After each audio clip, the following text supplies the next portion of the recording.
السلام عليكم، نتمنى تكونوا على خير وبخير وفي تمام الصحة والعافية إن شاء الله. اليوم نشارك معكم غريبة البهلة بطريقة سهلة ومبسطة. كتجي هشيشة رائعة كتذوب في الفم. كنتمنى تتبعوا معايا إن شاء الله المقادير باش نحضروا جميع هاد الغريبة. أول حاجة كناخد واحد 250 غرام ديال المارغرين، كنضيف لها قبيصة ديال الملحة، وغنضيف ليها 2 كؤوس ديال السكر ثقيل أو سكر كلاصي، وغادا نغربلهم.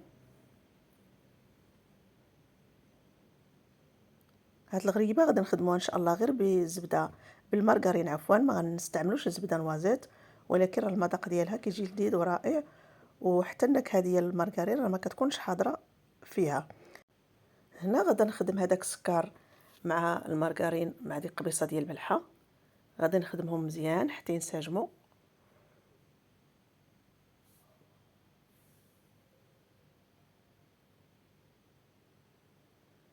نضيف 2 كؤوس ديال الزيت،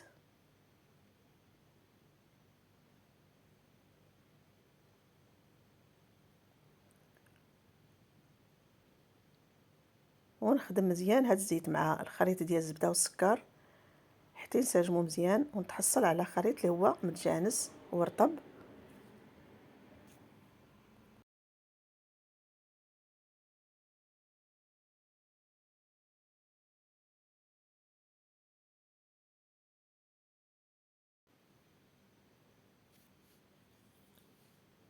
من بعد كنضيف 2 كيسان ديال الدقيق اللي خديته وحمرته في المقله.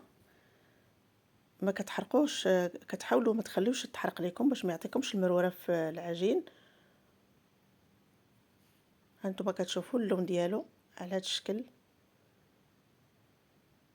بالنسبه للدقيق عندي في المجموع 750 غرام، يعني كيلو الا ربع ديال الدقيق. خديت منه 2 كيسان حمرتهم.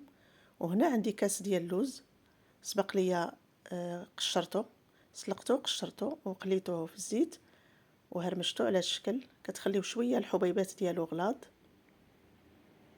باش يجيو حاضرين في هذا العجين ديال الغريبه. ونضيف كذلك واحد 100 غرام ديال الجنجلان، حمصتها واحد شويه، غير كتصهدوه واحد شويه وكتهرمشوه.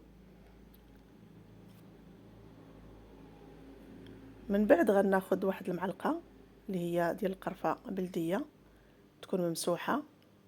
من الاحسن تكون القرفه بلديه باش تجي النكهه ديالها زوينه. صافي. وهنا هذاك القشور ديال اللوز اللي كان فات ليا قشرتهم، ما رميتهمش، خديتهم وسخنتهم واحد شويه وطحنتهم وغربلتهم. خديت منهم واحد المعلقه حتى هي ممسوحه، راه كيعطيو واحد النكهه زوينه في الغريبه. هاد القشور ديال اللوز دائما احتفظوا بهم وسخنوهم في المقله، وراه دغيا كيكرموا. طحنوهم وخليوهم عندكم شي قريعه بقاو استعملوهم. صافي. غنجمع هاد المكونات كامله بهذا الشكل هذا، ومن بعد كنضيف الدقيق اللي تبقى ليا.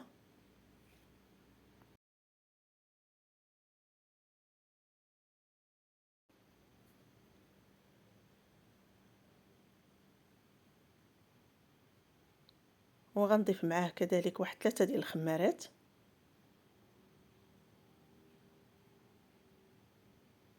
راه كتجي لذيذه هاد الغريبه، واخا ما فيهاش الزبده نوازيت راه كتجي لذيذه، وكتجي تقريبا بحال الغريبه التقليديه، فقط هنا استعملنا المارغرين. صافي. وكندلك العجين ديالي كنجمعو، ما كندلكش بزاف، غير كنجمع العجين، راه كتجمع دغيا.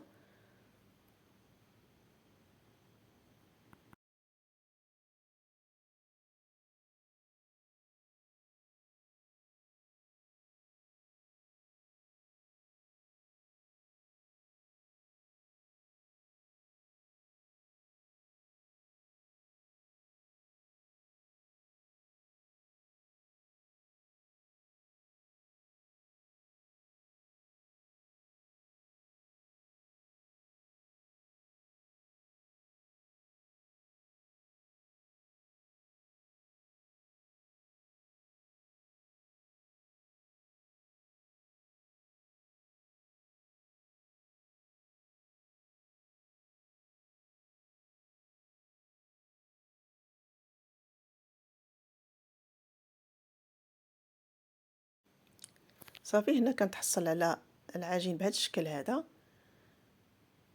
وغندوز ان شاء الله باش نشكلو على شكل غريبه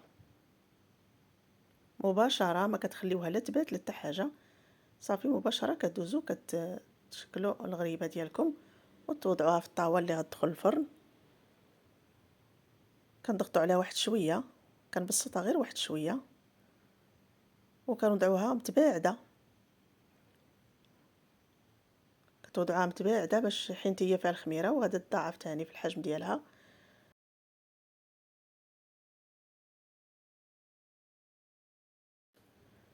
هنا كتكونوا مسخنين الفران، غير كتكملوا الطاوه ديالكم وكتدخلوها في الاول كديروها حتى كيتشقق لها الوجه ديالها، كتكون العافيه من الفوق. من بعد كتطلعوا الطاوه ديالكم الفوق وكتخليوها حتى كتكمل الطياب ديالها وكتحمر. صافي كتكون الغريبه ديالكم جاهزه، وانتم كي شفتوا غريبه تقليديه، لمسه تقليديه رائعه والمذاق ديالها كيجي زوين. ها هي الغريبه ديالنا بعد ما وجدات، انتم كتلاحظوا كتجي غزاله ومشقه وكتجي هشيشه.